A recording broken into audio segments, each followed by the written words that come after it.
We are live. We are. Welcome to Panfish Nation. Mark, I'm Lyle. Mark, we're going to talk about something that you dearly love. Maritime catfishing or panfishing. I don't know if I love it, Lyle, to be honest with you. At my age, and I've said it before, and I'm stealing this from Setting Hooks and Crossing Eyes yet again, my buddy Ryan. I hate ice fishing, but I love to fish, so I ice fish. I don't have a choice. We finally got some cold weather. I just got news that the channels on the river over by this one bar that lets you park over there for $5 are frozen up to 4 inches. So we'll see if I can get out there. But other than that, it's still a week off before we can get on the big water. So I'm 4 inches does not sound like enough ice to me. that's plenty. Plenty. I sent you that Aaron Weeb video, right, from Uncut Angling today, where he's blowing holes with a 12 gauge in the ice. That was only 3 inches they were standing on. Yeah, I got to tell you, that sounds like a dockery move to me. Somebody shooting holes in the ice. And speaking of dockery, boom. Who catches wintertime than James Dockery? Hold on a second, because Mark's already started the show off with talking about, being grumpy and hateful. And then you start talking about 4 inches. I don't know if you're talking about you or you're talking about Chad. Here we go. I mean, Here we go. I really don't know. And to be truthfully honest with you, it's confusing. It honestly is. Hey, everybody, how's it going? Welcome to James Dockery Fishing. We are going to lube sub counts tonight like you would not believe. I don't think you have it in you. You know what? I'm going to bring up a separate tab here. I'm going to look up the James Dockery Fishing channel, and we're going to keep an eye on the subs tonight. See if we can get it to go up or down. We're going to see how you do. See, there you go, challenging me again.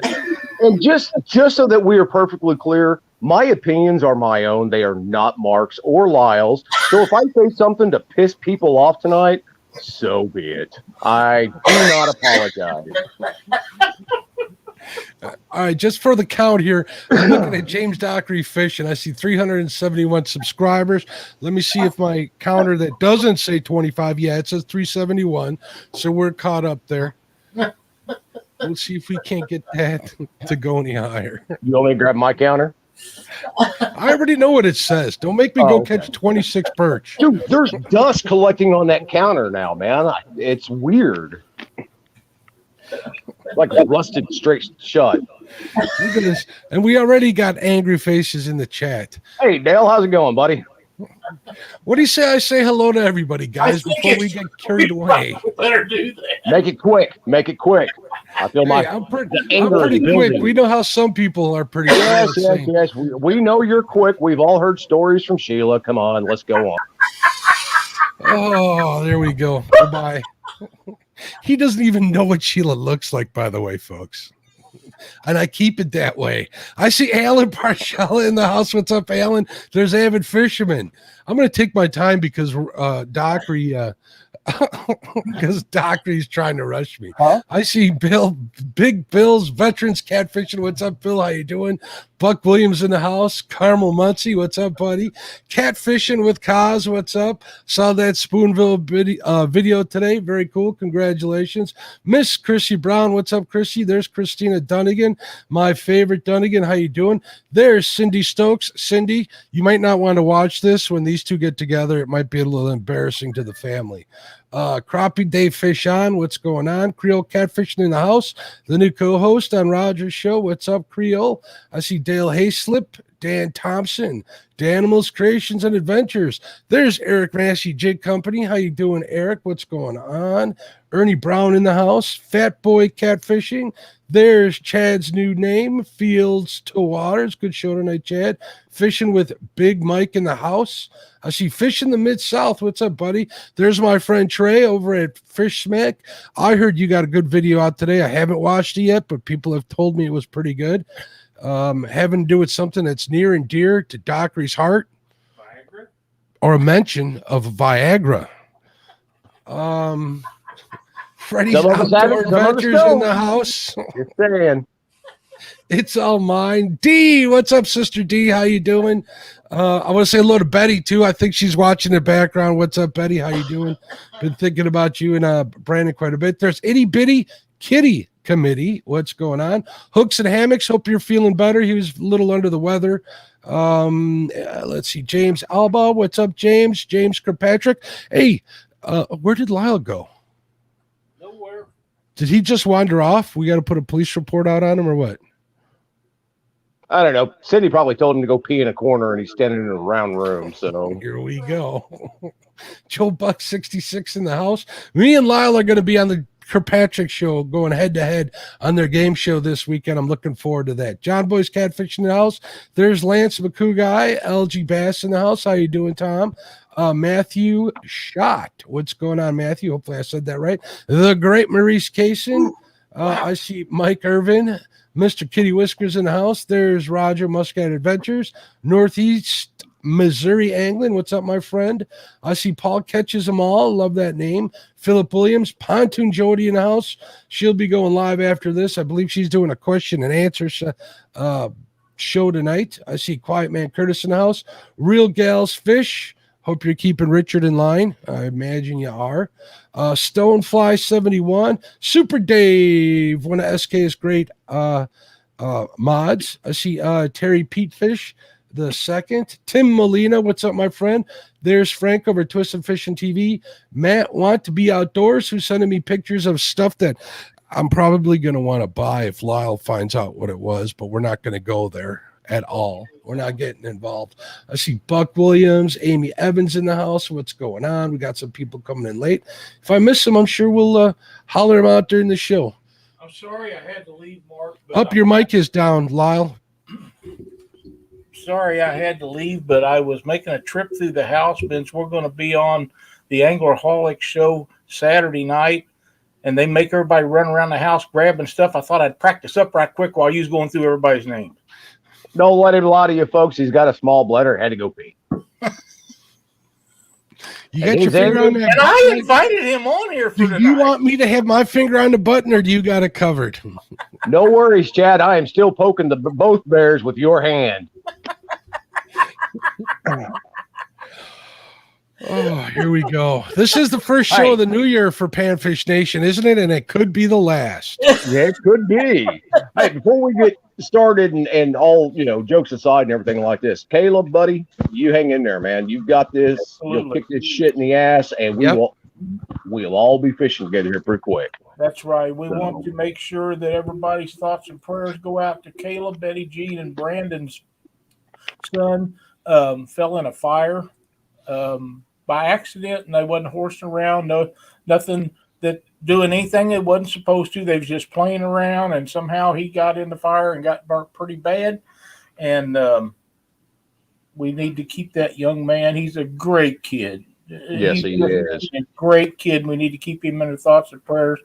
And I know Betty and Brandon will appreciate it. We get messages from them every day, and it's a tough situation. And he's gonna have some hard times, but he's got this. He's got it. He's a good kid, and he's strong, and he'll make it through there. So I hope Betty is in chat tonight. I know she was watching Chad. Why, I don't know, but I know that she was. And hello, Betty. If you didn't hear me say hello, we're sending love out to you and Brandon and definitely Caleb with a K. Whenever I think of him, that's how he introduced himself to me for the first time. And no matter if anybody ever asks me his name, I always say Caleb with a K. So it's a pretty cool story. At least to me it is. Also, I know that Betty has a link on her Facebook page. If you guys want to send him an electronic e-card, they're free. I hear they're brightening up his day. Go over there, get the link. If you need the link, message me on Facebook. I can get you that link. Let's overwhelm him with some support and stuff. He's going through some hard time, and we're definitely praying really hard for the young man. We are. Everything's going to be good, though. That's right. Yep. That's right. Actually, why don't I go grab that link and post it in chat? What do you guys say? That's a great idea. I don't think Betty would mind at all. You guys got this. We wanted to talk a little bit about winter fishing. And let's do it. The first thing that come to my mind when I made that decision was, damn, we got to get Dockery on there. I mean, he fishes every day that Katie will let him. Yeah, but here's the bad thing, guys. I fished 4 days this year, and I've gotten skunked all 4 days. Let me ask you a question, James. What? I know that you've been fishing a bunch of docks. Are them Yes. crappie and bluegill on them docks because it's one of the biggest pieces of structure on the water you're fishing? The one that I fish a lot here lately, that is about the only structure on that lake. Unless you go to the very far back side of it, it's got some standing timber and stuff like that. But up around there, yeah, it's got a rock ledge and stuff like that. But for the most part, that is pretty much the only structure that is there. And they redid the boat ramp and the docks here, I think it was like 2 years ago. And they lowered the lake in order to do it. And they cleaned all the structure and the debris and all that other stuff out of there. So it's just now starting to get back to where you can actually catch some decent sized crappie off those docks and stuff. So it's going to be another probably 3 or 4 years before you start seeing, trophy fish is what I would consider coming off that docks. So here's the That's next. not that dock that you got those couple of big ones you sent us the other day, right? Is that it? Or Yeah. Okay. So there are big ones there. What do you? But I wouldn't consider those big ones. I mean, to me, a big crappie is anything over 2 pounds. Under 2 pounds, it's just a regular crappie. That's a giant. But I mean, I do throw a lot of those bigger ones back though, especially during the springtime and stuff like that. I don't want to take that DNA out of that gene pool. So are you still using the itty bitty jigs, or have you started using bigger ones yet? I am using ice jigs is what I'm using. Hang on 1 sec. I got one right here. Is that a snoopy pole? No, but I've got an Olaf one. I don't know if you guys can see that. That's how small that hook is. That ice fishing jig is that I'm using. And all I'm doing is tipping that with a wax worm or a minnow head or something like that. But this, I don't know if you guys can see that or not. It's 30 inches. That's all that is. And that's what I'm using this time of year. So throw them down in a 5-gallon bucket, and even if you don't have ice. Even if I'm not having, I'm dropped down to 2 to 4 pound test line. And so how do you ever get the dock roof with something that short? It's because I'm not fishing around docks. Oh, you're not dock roofs, right? You're fishing docks. Now, do those docks, are they out over a basin, or are they just over a flats? It actually is it's kind of like a bowl out through there. I mean, so you got it. Yeah, it's part of the basin. I mean, you do have, it's an old creek that used to run through there. And when the water, we get enough rain and stuff like that, it will, wash out the sediment and stuff like that down in the bottoms. But it goes from like 6 inches all the way out to, I think it's 30 feet at the end of those docks. So you've got a range that you can try to find. You're definitely in the zone, because none of our docks are out into the basin, so we're not fortunate for that to happen. So if you're not walking out there on the ice, that ain't it. Now, another thing that I kind of find out is find the lowest part of the basin, because that's where all the sediment washes down into, and that's where all the larvae of, like, let's say dragonflies lay their eggs, and that's what they're feeding on this time of year. Yep. So you want small plastics that resemble that, and you like those little what are they called in the summer? What are the ones that you use in the summer? The ones that look like little Arky 1-inch tube jigs. Tube jigs. That's it. The tube jigs. Yep. Tube jigs will do good if you can find really small ones, even on those. Anything that looks like it's got appendages, like those dragonfly larvae, I'm finding work pretty good this time of year. But the biggest part about the wintertime fishing and stuff like that is actually keeping your body from freezing. And I'm not going to say his name because it's beating a dead horse. But we had a good friend of ours that got frostbite, and even today, if you talk to him, it gets to a certain temperature and he starts to hurt from it. So it's not something that you heal right up from, and you never heal up from it. No. So if your hands and feet get cold, guys, go home. Go get in your truck, go get in your car, whatever the case may be. It's not, that fish is not worth you losing a finger or a toe or an earlobe or a part of your nose. I mean, you never know. So. And I've gotten frost. I worked outside for a long time. I got frostbite on my hands twice, actually. And to this day, you know, cold hands will end a fishing trip in a heartbeat. I mean, Yes, and the pain is like razor blades. It's bad. So I highly advise you keep them hands warm, keep them out of the wind, and try to keep them as dry as possible, or else you're going to pay for it down the road. Here's, you know, a lot of people use these, right? Let me see if I can. These are just your little hand, you know, air activated hand warmers, that kind of stuff. This one's got a 10 pair pack, and I think I paid like $9 for it. They last 7 hours. You know, and they're not going to keep you from getting complete frostbite, but it's going to be, you know, pretty warm. They do help. But also, if you guys look around online, you can find these. All right. Now, they come in different sizes and shapes and stuff like that. But the cool thing about these is they're reusable. Where's the little snap? Now, can you microwave those? Because I've looked at those. I don't have any of those. These, let me snap this real quick. There it goes. And yeah, I don't know if you guys can see that growing inside there. Oh, so they are, yeah. They are, what you do with these is you can boil them and it automatically goes back to basically the way that they ship them to you. So you just keep reusing them over and over and over. And as of right now, this probably is, I'm going to say about 100, 105 degrees. Just this little, you know, thing right here. It's still getting, it's still getting pretty hot, but these will last about an hour and a half. And again, they'll keep you from, you know, getting extreme frostbite, or you can get one of these. These are what I use mostly. These are a USB rechargeable hand warmer. They get up to about 100. Rechargeable. Yep, they get up to about 115 degrees. You can have both sides of them heating up, or one side. You can also use it to charge your phone for you guys that do a lot of live streaming and stuff like that. These are great to have. The problem with these is if you've got like a pair of gloves or something like that, you really can't put it down in your glove, right? Like you can the little small air packs. And, you know, depending on what you're wanting to do, with that one, I'll put on a sweatshirt and I'll tuck it down into the sweatshirt, and it'll actually keep your body warm. So, I mean, if you guys do a lot of wintertime fishing, I know Chad's got a tournament coming up this weekend. Guys, again, if you start to get cold, bow out, go to your truck. There's no shame in that. It's not worth losing, you know, body parts over. That's right. It's just not. That's why Katie sits in there and watches you out there like a dummy on the docks. Exactly. She sits there with the car, you know, running. She's got the heater going. She's also got little hand warmers, stuff like that.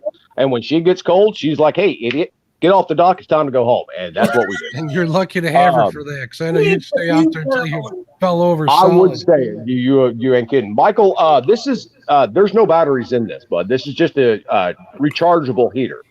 You plug it into USB, like you would your cell phone or something like that, and it usually takes about 2 hours to completely charge. On the low setting, it lasts 14 hours.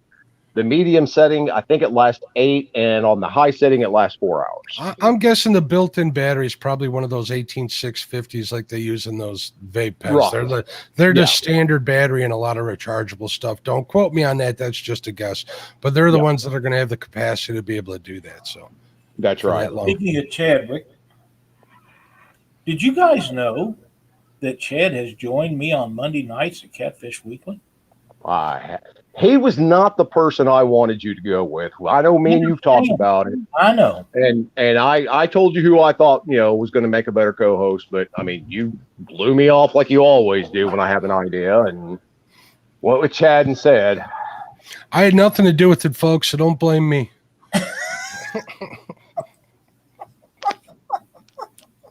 Love you, Chad. That's all right. While we're making fun of each other on here, Cindy's walking down the hall of the house making fun of me. So, which is things fine. Are normal in the Stokes house. Then that's exactly right. I see Don R in the house. What's going on, Don? I see Brian B catfishing. What's up, Brian? Be safe out there. He's out there salting, I guess, or spreading sand. I'm not sure, but he's out in the elements. Matt says he's sorry that he missed the bait shop, Chad, but he's trying to get some search and rescue stuff done. Well, Matt, thank you for doing that. I know that you're a veteran, so doing the search and rescue stuff is just kind of second nature to you. Hopefully it was just preparing and not actually searching and rescuing. That's right. It's too cold for that. Yeah. Hey, David, this is a Zippo brand here. But there's all different types of different, rechargeable heaters online. Just look them up on Amazon. They're everywhere. And they're really not that much. They're about anywhere from $15 to $45. So, by the way, boys, it's 13 degrees in Buffalo, Missouri tonight. It was -2 a while ago when I looked outside. So if it has to be one of it, might as well be you, James. Hey, that's fine. Keep the cold air coming.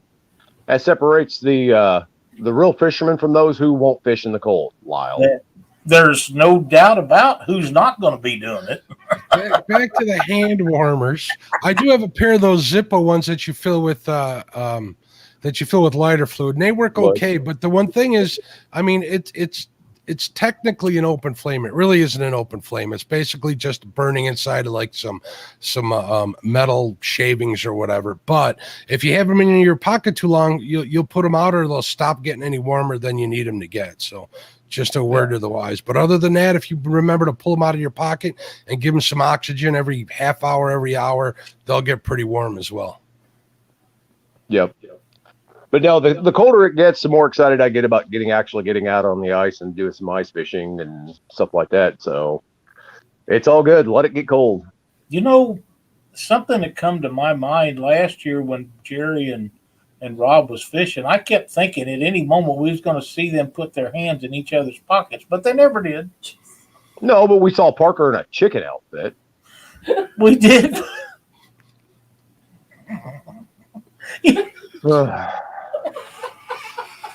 Let's check that Dockery sub count while we're at it here. All right, I'm checking out the James Dockery. Oh, we're at 374. James, see you. The thing about Parker, though, is Parker, I mean, he kind of talked himself off because, one, he had that stupid chicken hat on, and then he wouldn't shave. And, oh, my God, dude, don't ever do that. I realize it was for your job in hazmat, stuff like that. Take the chemical burn, dude. I mean, next time, just don't. I really thought, have you ever seen the Daryl that does the chicken videos on YouTube? You know what I'm talking about. No. Daryl. Come on. He does the fishing in the boat with his buddy. Anyhow, I thought the guy in the chicken suit really was Parker for a long time. It might have been. It may still be. But I think it's Daryl. Oh, Nina, thank you so much. We appreciate it. Trophy Seeker Outdoors. Daryl. Is that Parker in that boat with you wearing that chicken suit? You can tell us if it is. Yeah, you go ahead and tell us. We don't care. He says it's Chris. I was afraid of that. Hey, Sunfish King in the house. What's going on, bud? How you doing? Oh, yep. Trophy Seekers. Yep, that's it. Man. I haven't left this hard all day. But you guys, I mean, but seriously though, fishing in the cold weather, guys, just make sure you're safe.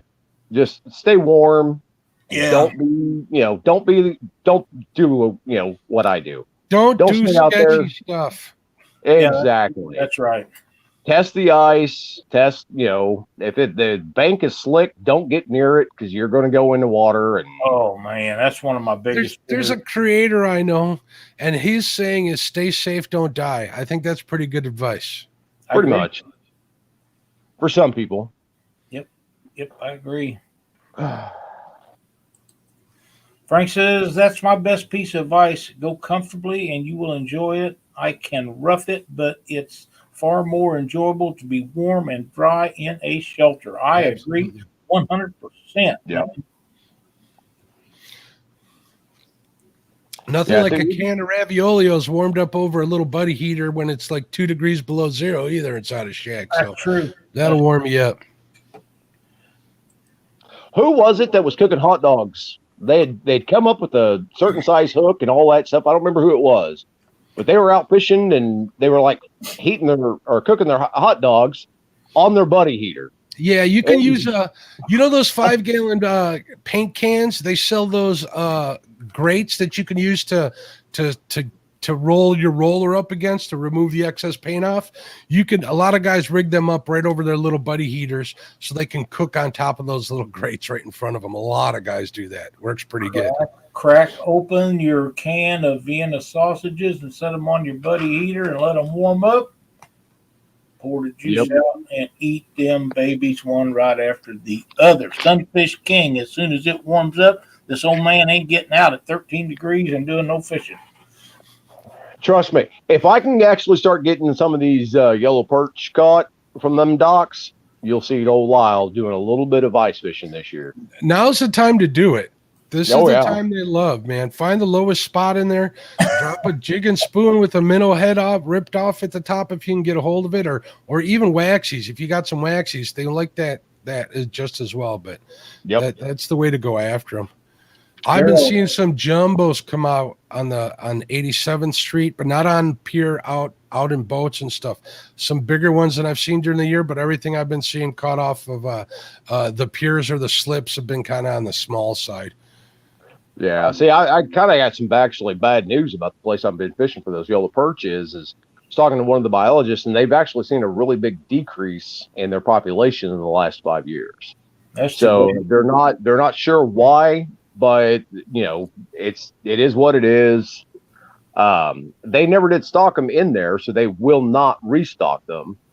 So that's even worse because once they're gone, that's it. They're gone. Well, they're bait fish. Perch are pretty much bait fish that happen to taste well. Bluegill tastes good too, but I mean, but they happen to taste really good. And big catfish love perch. Walleye love to eat perch. That's how come. What's the two most colors and lures? You got the perch color and you got fire tiger, which is basically a perch color. There's a reason for that too. That's right. Yeah, Daryl, I would take chunky if it was me, but that's just me.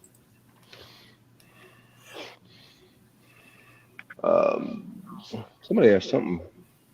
Mike, that sounds like good advice right there. Spud bar early and late ice. I spud even during the winter. It can't hurt to have something to hold on to. 3 good whacks and I'm happy. That tells me that I'm not going through. I'm not going to go there, but I can relate. My God.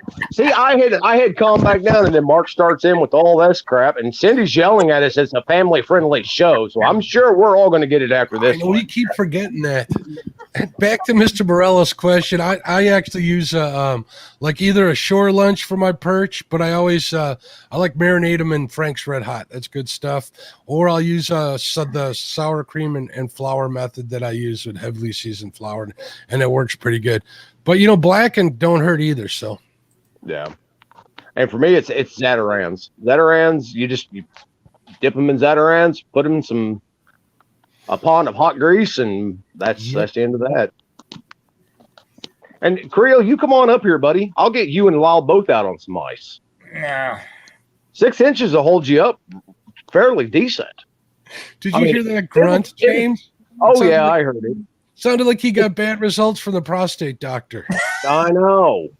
Like we're gonna have to do another test, Mr. Stokes. I'm gonna tell you something. We ever do get him up here to ice fish, we're gonna have to be recording the first time that ice pops and Lyle standing on it.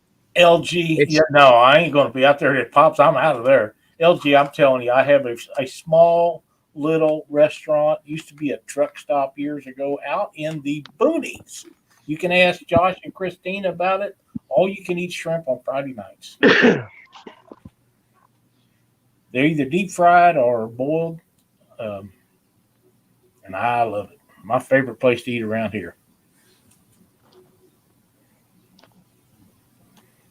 Let's see. Mid-South says, can warm up bacon bait on a buddy heater. If we're warming up bacon, it's not going to be used for bait. You can always pre-cook bacon. It holds up good, and it'll even hold up good at room temperature for the day. You can take it fishing with you summer or winter. You'll be good to go. Yeah. If you're using it for bait, you're probably one of them fellows that enjoy. Let's move along.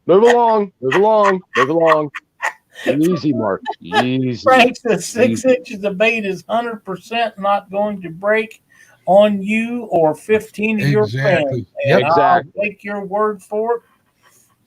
A foot would be better. A foot would float your Ford.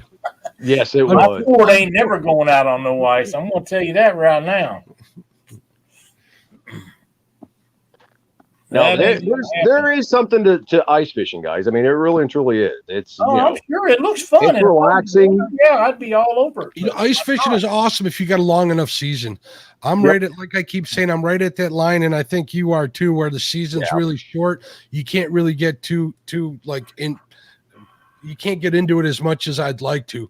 It would be so much more enjoyable doing it out of, like, let's say, a side by side or a side by side with tracks or something like that. So, and you're constantly waiting, and it's a waiting game where we're at. But the boys up north, they got it down to an art. They have a lot of fun. They're taking their everyday drivers on the ice. They got so much ice.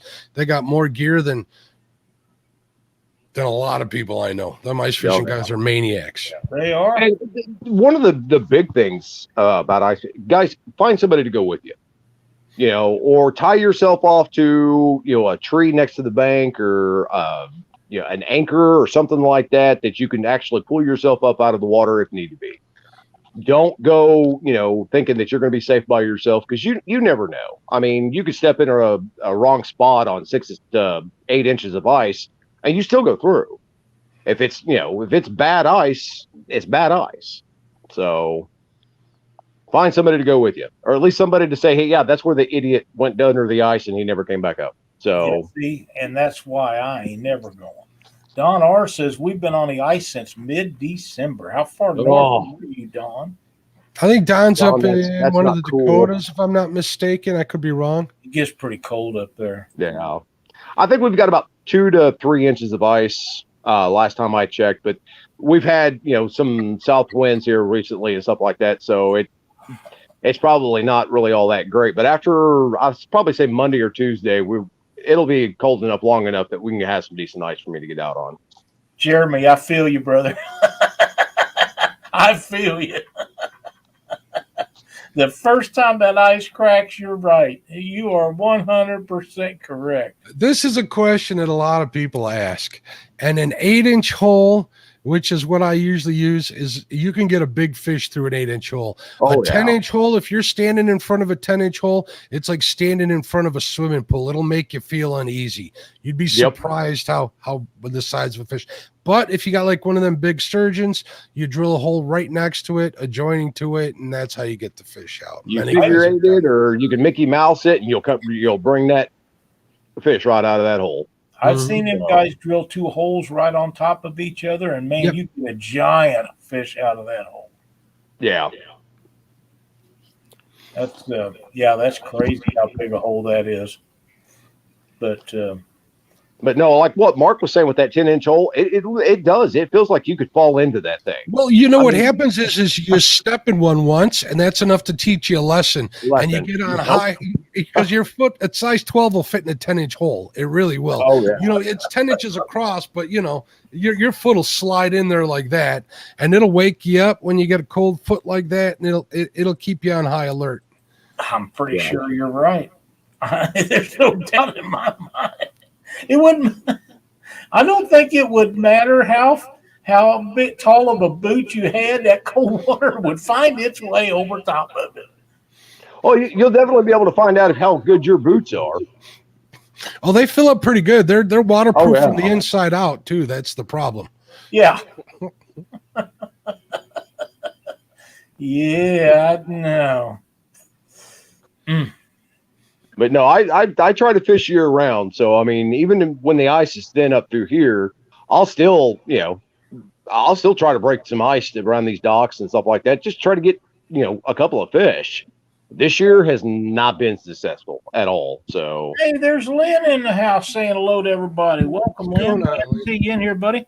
Yeah, Don said he was in North Dakota and he's got 16 inches of ice already. That's semi truck ice. That's ridiculous. yeah, That'll make you miserable trying to make a hole in there after a while. that one, it will make you invest in an electric drill in a heartbeat, because you're not cranking all the way through that with a hand. Well, I got When did they come out with these electric drill augers? Because I used to remember when everything was gas powered. Yeah, I'm gonna take maybe 6 years ago they hit big, and now not only do they have them, they got them super lightweight like the Strike Masters and stuff, and then you got the ones where you can buy just the auger that goes on your high-end dollar cordless drills, which works good. Yep. It's a light option, but those you need a quality drill in order to get a good day of fishing out of it with a bunch of batteries. You'll burn through a cordless drill in a heartbeat. Yep.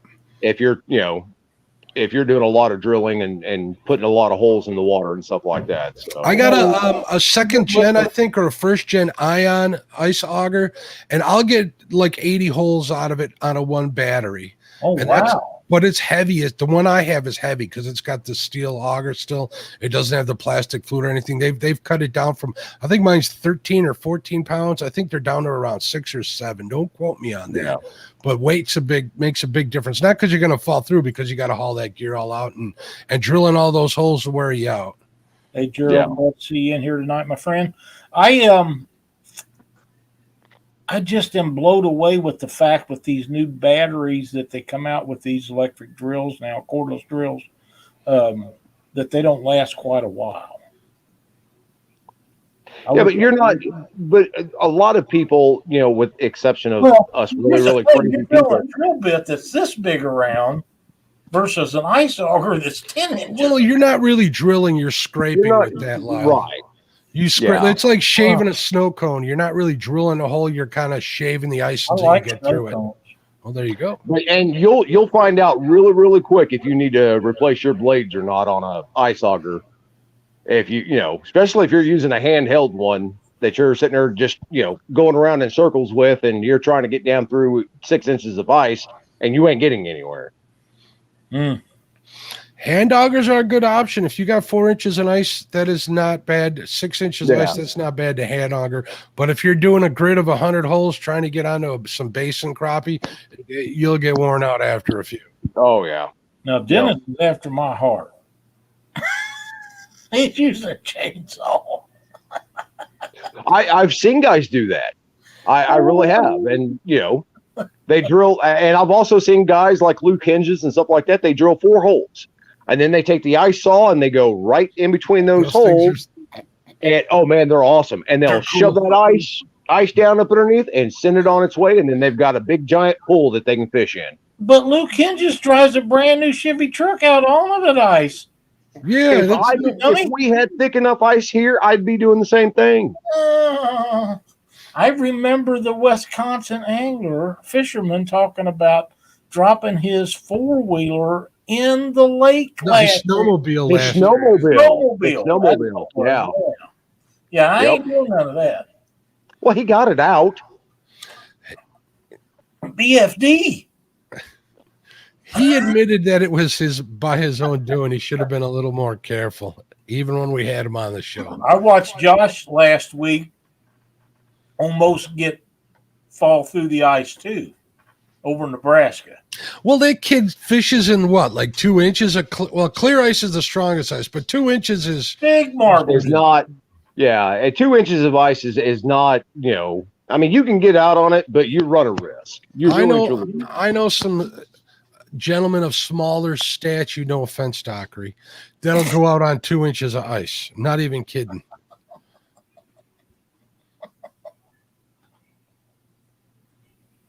Are you done? One more. See, I had actually gotten over my bad mood, and now, Mark, you bring me right back down again. Let's check that Dockery count. Poke him with it. Poke him. Poke the bear, Chad.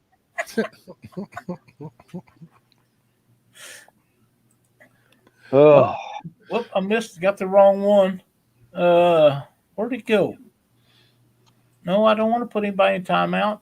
Don R says electric is good for ice houses, no smoke. Yeah. That makes sense. Plus, pre-mixing and having to take care of another motor is always a hassle to me. Yeah, it is. And you definitely want to keep your equipment for ice fishing as light as you possibly can, because I mean, if you're going out in the middle of a lake or something like that, then you don't want to pack a whole 180 pounds out there. David Martin needs to be up there where that ice is at. People do that, David. Yeah, they actually do. Holy crap! Yep. Hey, there's our buddy from Turner Fishing. Says y'all have fun with that. I'll be happy in my 30-degree mornings. I hear you, man. If it was 30 degrees here, I'd be in a t-shirt out fishing on the docks. My old 30-degree very often, I don't think. You can get one of them pop over ice shanties to like 70 degrees with just a little buddy heater. Yeah, don't take much. You're out there fishing in a t-shirt and your bibs, and you'll hear I'll put bells on my tip ups just so I can keep the doors closed and hear when they go off, and you get it nice and warm in there. You're fine. It gets to the point when you go to pack up, you kind of dread it a little bit because you got to get out of that nice warm shanty. Warm shit. Yep. It's just like deer hunting in a ground blind, isn't it? Yeah, only warmer and darker. Yeah. I don't know. If you get too yeah, but the main difference is if you get it too hot in there, you have to start walking in water because the ice starts to melt underneath your feet. Oh, that happens all the time. You stand in a puddle after a while. Oh yeah. I'm not interested. That's good because then you can see through the ice a little better. It gets rid of all that extra snow and slush. It turns into water, and it'll pour right in the hole, so it'll go down. Before we get to Matthew's question here or statement, I seen them guys up there, and I guess right now is the perfect time for it. That ice up north is so clear. It's unbelievable how far down you can see underneath the surface of it. Just unbelievable. It's absolutely beautiful to get to look down through there and see whatever's under you, whether it be fish or grass or whatever it is, because right now the ice is just crystal clear, and that is way cool. But there's also something to be said for catching fish underneath the ice, because they do have a different taste, and I actually think that they taste better in the cold water coming out of underneath the ice than they do during the spring and summer times. I agree with that. Matthew Schott says, I've had that loud crack from under ice. Doesn't mean you're going through, just reminding you to respect it. Yeah, but people like Lyle would be out there, and what you have to sometimes when that pops, you feel that all the way in your bones, and it is the most feel it up inside myself. I'm afraid it's actually pretty cool to listen to some of the noises and stuff like that the ice makes when you're out on it. So. When ice cracks, it's growing for the most part. 90% of the time it's growing. And sometimes I've heard it at night so loud it sounded like thunder. It's the coolest thing to hear. If you haven't experienced it, I highly recommend it. I got it. It's akin to hearing wolves in the wild to me. It's just that natural, or seeing a glacier slough off or something like that. That's at night in the dark. On ice. I'm not going to be there, but if it popped really loud, I'm with Creo. Brown stains everywhere. Now, somebody made a thing about falling on the ice and cracking your head open. Yeah, that can happen. But if you got crampons, spikes, right? You have better traction. Right. Crampons are different than Krampus Kanes. So just keep that in mind. I use crampons, and I have better traction with them on than I do on dry pavement or with basketball shoes on a court. You're not going anywhere. You know what? You can fall walking across the street and crack your head on the concrete street or asphalt street. It's just like going out to eat. You got to eat whether you're at home or whether you're out away from home. You still got to eat. So. You can have an accident anywhere. That part of it wouldn't bother me. The part about falling, because you just take more precautions if you're in a more dangerous situation. But when you're on the ice, though, you're already thinking about that. That's already in your head. You're on high alert. not to do something stupid and stuff like that, especially the older you get. Now, Lyle, you've been around long enough. You should be used to ice fishing. I mean, you were back in the ice ages. So, I mean, what did you do then? Hey, James, I got an emoji for you. I have an emoji. Go ahead. Let her rip right now. I don't care. All these shows about finding fish, but an 8-inch hole in the middle of the lake tells me you don't really need all that mess if it actually works. Are you drilling over your favorite stump? Basically, ice fishing is slow. Ain't gonna lie, David. You'd probably be bored. What you do is you get in a place where you know fish are gonna be, and they'll come to you eventually. You wait them out for the most part. Every now and then, certain times of the winter, you can get onto some structure and stuff. You know, crappie wander in the winter if you're looking for those. Walleye, they're constantly wandering, and you know, everybody complains about electronics and live scope. You know what's terrible? When they mark on your electronics or you see them on live scope and they don't bite, it'll kill you. But and take in consideration also, guys, that like you're fishing in a small lake, like 5 acres, or a pond, whatever that it is. Them fish are constantly doing this. All right, they're just swimming in circles around that entire lake. So if you start, in your favorite spot that you're getting crappie, on a regular basis during open water, and there's nothing there, wait. Eventually, they're going to come through there. Yep. And once they come through there, you've got to figure out, okay, are they going, left to right? They're going right to left. And then that's where, people like Mark, drill 80 holes all the way around, try to figure them out where they're at. Exactly. That's what we do.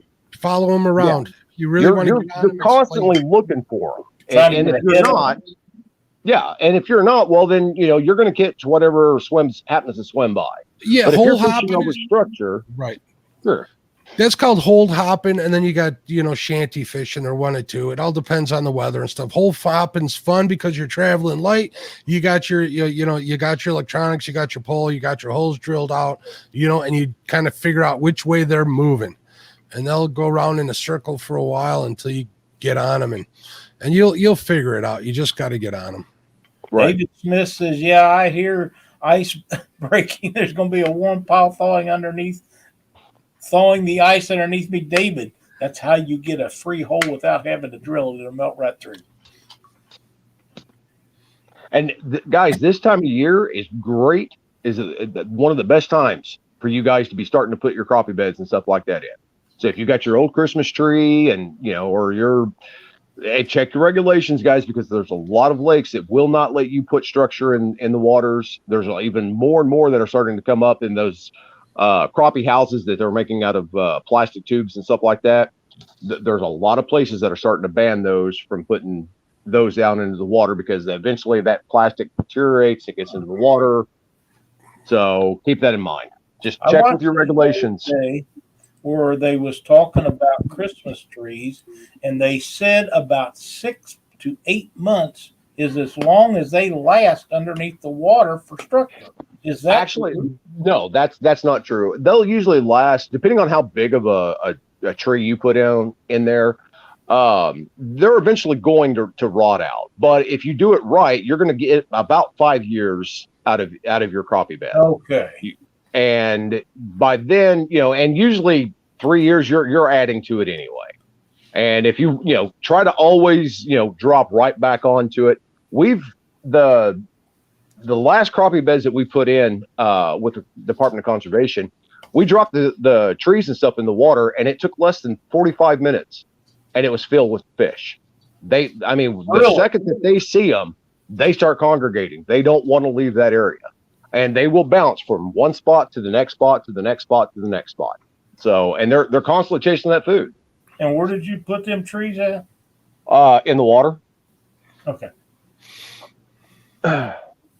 No, it was up in Lancaster City Lake. So if you guys are up this way and you want to fish, I can show you exactly where those crappie beds are. Yeah, Don R brought something up. He says, Mark, in the summer, finding a winner. What I do is I download my waypoints on my phone. I'll use that in conjunction with Navionics, and I'll be able to find the brush piles that I found during the summer in the winter, which helps. Also, our local park district here, Public Works, it's called out here. They collect Christmas trees, and they'll time the cement blocks and keep an eye where they put them because they'll be there in the spring. Yep. And a lot of times, if your conservation department is actually dropping these crappie beds and stuff like that, they will mark the waypoints, and they'll publish them online for everybody to see. You just got to go to their website and look around, certain lakes, and they'll tell you exactly where they put them in at. Not only is that handy if you're ice fishing, it's handy for later on in the year because they'll still be there and the crappie will still be on them. Yeah, they got the fish beds that they put everywhere, which is basically, at least here in Illinois, it looks like they took, what would it be, 6 pallets, put them together, made a big box is what they use. If you can find any of those in the basins, they'll run to that for shelter. If you can find one to the steepest wall, they'll use that to escape from pike and stuff. Those are your good bets.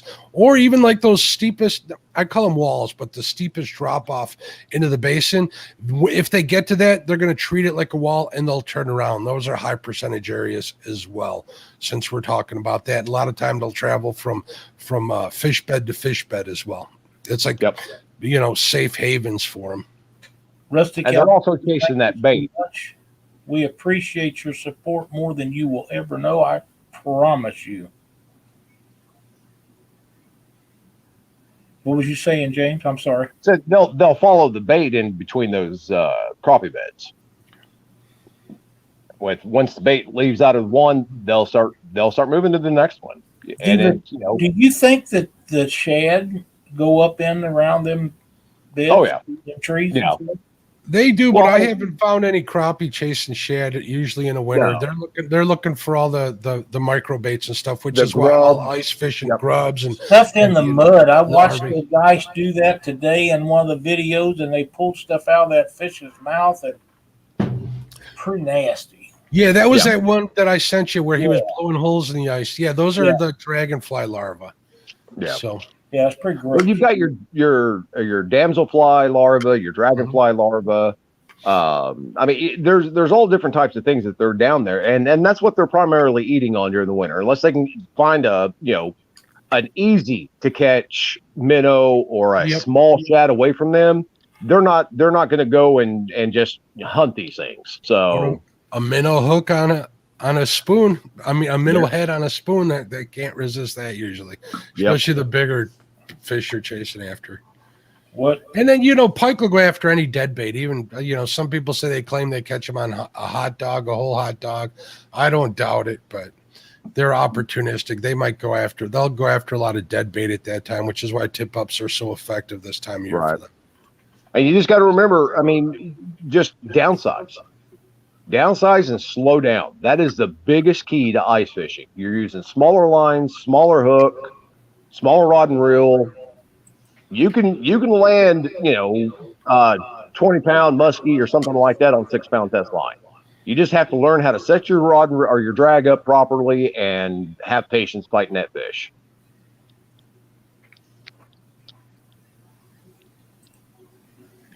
Frank says bottom transition areas are good. That usually attracts winter food. That makes sense to me. Yep. A lot of sense. There's Ernie Brown. Hey, Ernie. Congratulations, Ernie. Looks like he's got some meat for the freezer. Uh-oh. Heck yeah. He hit a 4-point, but lost track of it. So hate that. Good. You'll find it in the morning. It'll be all right. It's cold enough. It ain't going to hurt. Yeah. Yep. It will be fine and dandy. Let's see. Any other questions while we got James and Mark going on this ice fishing bonanza? I think I run out of questions. You can't shut us up once we start talking about it. That's okay. I'm no professional either. I'm just sharing what I've experienced. So I just put a picture up last week about my fishing, ice fishing, in the Alumacraft boat there. I thought that was quite good. I liked it. The only thing missing off of that was to be out in short sleeve T-shirts like the guys in that picture. You would have to have a enclosure on it, and that boat did not have one. If I was going to be doing it, it would have to have an enclosure. But you get the right clothing though. I mean, you stay warm. You just may have to, again, don't stick your hands down in the water and not put your gloves on or dry them off or stuff like that, and you'll be all right. You have to dry them off or they're going to get cold. I don't care what you do. Oh, yeah. Then it says, are any of you going to the Let's Go Fishing Expo in Collinsville, Illinois this weekend? I am not. I don't know if any of these guys are or not, but I am. I was invited to go meet Violet out in Grayslake, Illinois. She's got one where she's speaking for Grant Rods out there. I think that's this weekend. I might head out there one night this weekend. We'll see what happens.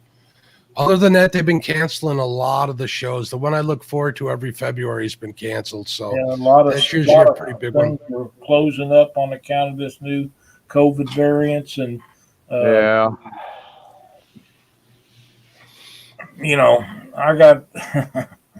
I'm not going to go there. I try to stay out of politics on these shows because I can light me up some Democrats.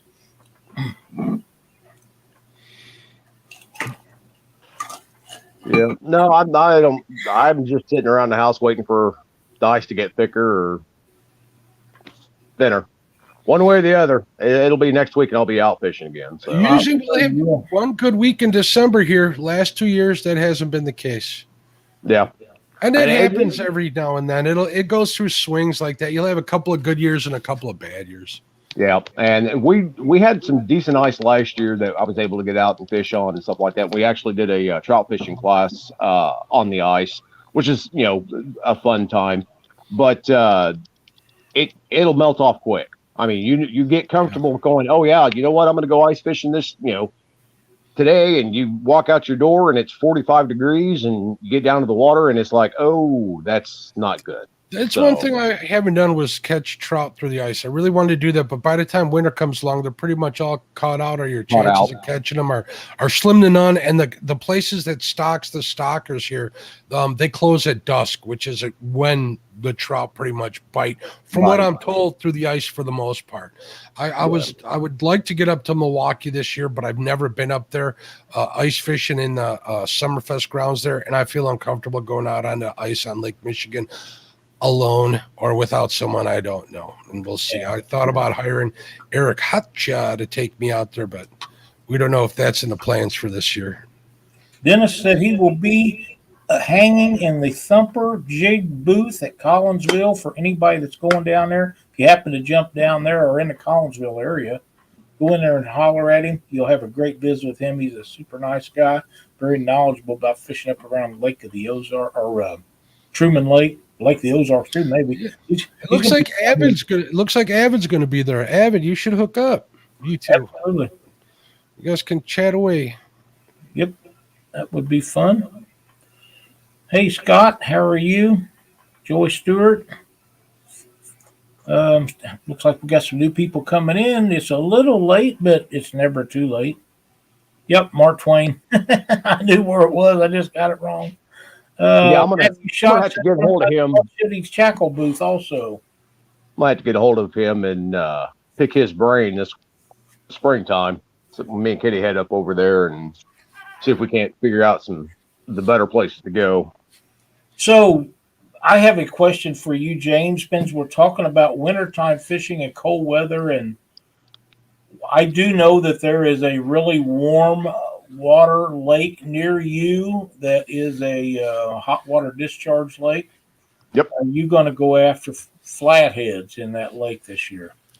As of right now, we tried to get down there the other day, but the blacktop that leads down to it's about I'm going to say probably 10 miles long, and it was still completely ice covered. The blacktop was. It didn't even look like they had bladed it or anything like that. We made it about a quarter of a mile, and it was just like, no, we're not going to risk this. And what that also told me was the roads leading down to the lake were not clear. Yeah. So me getting down there, I'm not gonna put Katie, or Jolene at risk just to catch a fish. So we turned around, we came back, and everywhere else was closed except for out there at the Thousand Hills, and even then, I couldn't get anything to do anything. So, but if it warms up enough that the snow and ice melt off, I'll probably go down there and at least try for some flathead or something like that. But it doesn't have to warm up. It just has to get the ice and stuff off the roads. That's what I'm getting at. If it warms up enough to get the roads cleared up, then I'll be down there. I think last year, it was the first part of January when I caught that one flathead. So they're still moving around up there around the warm water discharge. But you figure that water is probably 75, 80 degrees. Yeah. During the heart of winter. It's yes, Thomas Hill. That's the only warm water discharge lake in your area, isn't it? Oh, I don't listen, and and here's the thing: I really don't care one way or the other. If somebody asks me where I'm catching my fish and how I'm catching them, I'm going to show you exactly where it is. I'm not one of these guys that's going to black out my, the scenery behind me and stuff like that. That stuff kind of makes me laugh too. I actually have a picture to respond, which is a thumbs up with the background of the thumbs up all squiggly now. Because I want people to enjoy fishing as much as I do. That's right. And if I can put them on fish, right? So be it. Eric B, welcome. But yeah. Yep, no, it was Thomas Hill, and I love fishing down there during the winter months just because it's something different. Dennis says he's going there to crappie fish next weekend. Just be careful getting down some of them roads. Like I said, if it doesn't warm up enough to get them roads cleared up, them are just solid sheets of ice. Surely by next weekend, though, unless it, gets worse again, we should be able to do that.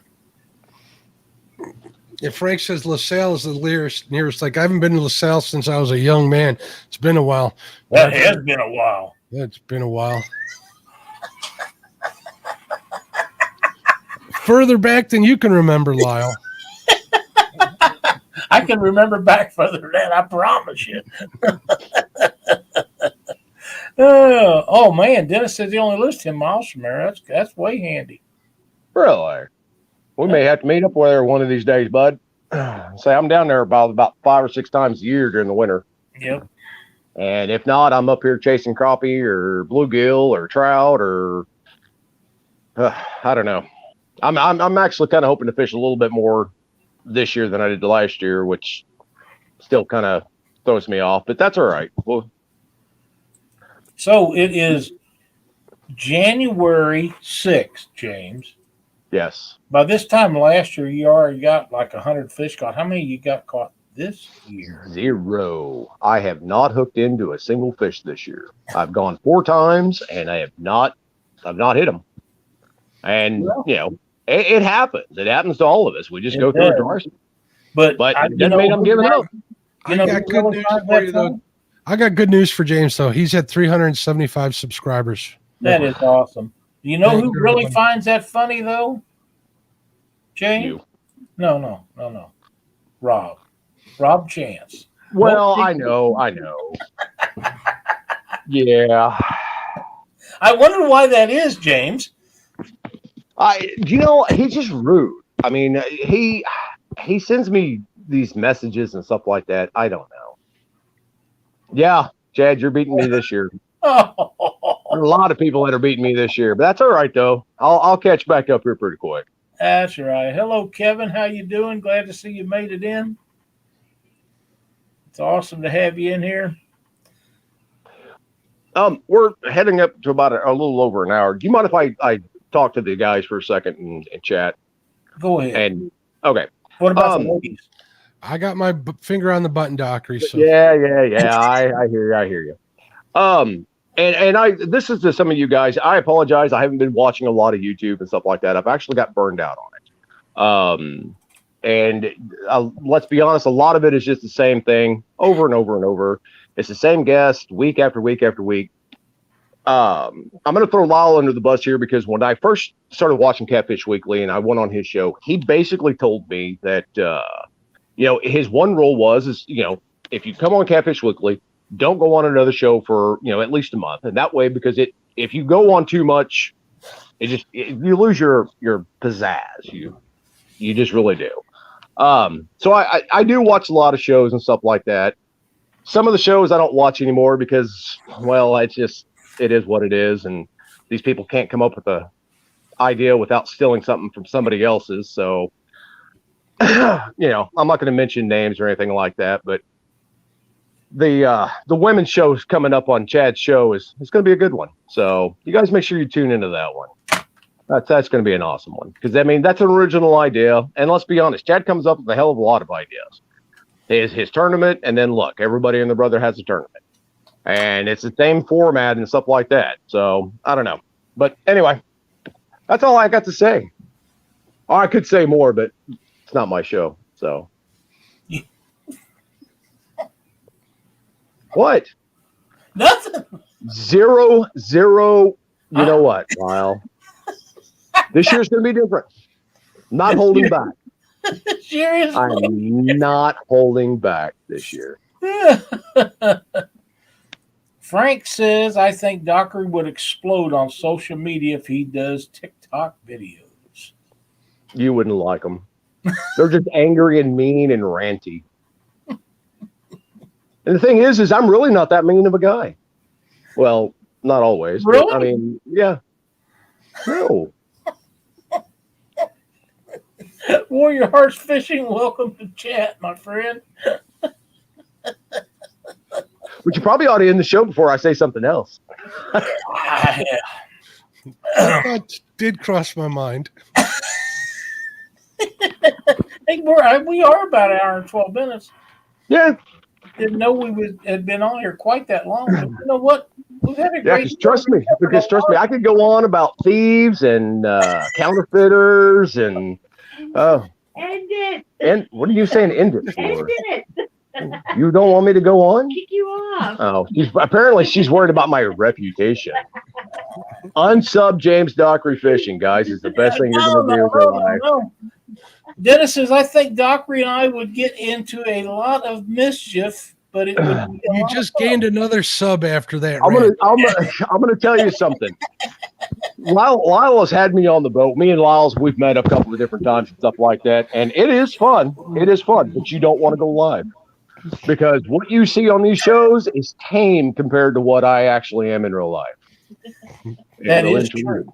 That is very, very true. That is true, but we do have a lot of fun. I hold back here a lot more. Last week, they're like, is James Doc? He's really a nice guy, isn't he? I says, I cannot confirm nor deny that. That's right. Listen, I'll give anybody the shirt off my back until you start, screwing people over and, all this other stuff. And then I'm just done with you, So who knows? But then again, you will share information like about ice fishing and catching. Well, I will too. You would beat a dock roof if you got a chance too. I'll beat the snot out of a docker. You all know that by now. Keep NBC on their toes. Thank you so much for coming Thanks, in buddy. and helping us out with this show tonight, talking about wintertime fishing. It means a lot to me, and I don't know anybody really that catches more wintertime fishing than you do. And tons of them. They're a lot quieter than I am. Well, they won't have anything to do with me. But Mark, great show tonight. You and James had a great conversation with a bunch of cool topics. We always do. Yeah, well, a bunch of things about ice fishing stuff that a lot of us don't, especially ones that's not going to go ice fishing or let me correct you. I know enough to be dangerous and get in trouble. I don't know it all. That's the way I look at life and fishing myself. I don't claim to be Luke Henges or Brian Brosdale. I just know what I like to do, and that's fishing. But let's be honest. There's some of these people out here that don't even know the difference between a white crappie or a black crappie or a channel cat and a blue cat. And that is true. And if you're going to go after something, why the hell aren't you learning how to, catch them and what they're, going after, their habitat, their biology, all of this stuff. And there's classes and stuff through the Missouri. Stop telling me this. Katie's wanting me to wrap this up because she's afraid I'm going to say something that is going to get you two in trouble. Again, we're here to keep the comments happy, Lyle. The comments on this show The comments on this show are mine and mine only. They have no reflection on Lyle or Mark. I picked a bad night not to have my tumbler filled with Something else. adult beverage. Well, I told you, man. I was trying to figure End out it, who was Lyle. going to snap Hey, first. guys. Me and you. Thanks, Remember, guys, come up with your own everybody. ideas and stop stealing people's stuff. We're Email me if you want hats. Then all complaints to Mark. See everybody Monday night on Catfish Weekly and Mark's podcast, Catfish and Crappie Podcast. We'll see you then. Thanks everybody for watching. Nice knowing everybody. I'll never be invited back on the show again. See ya. Yes, Oh, you yeah. will.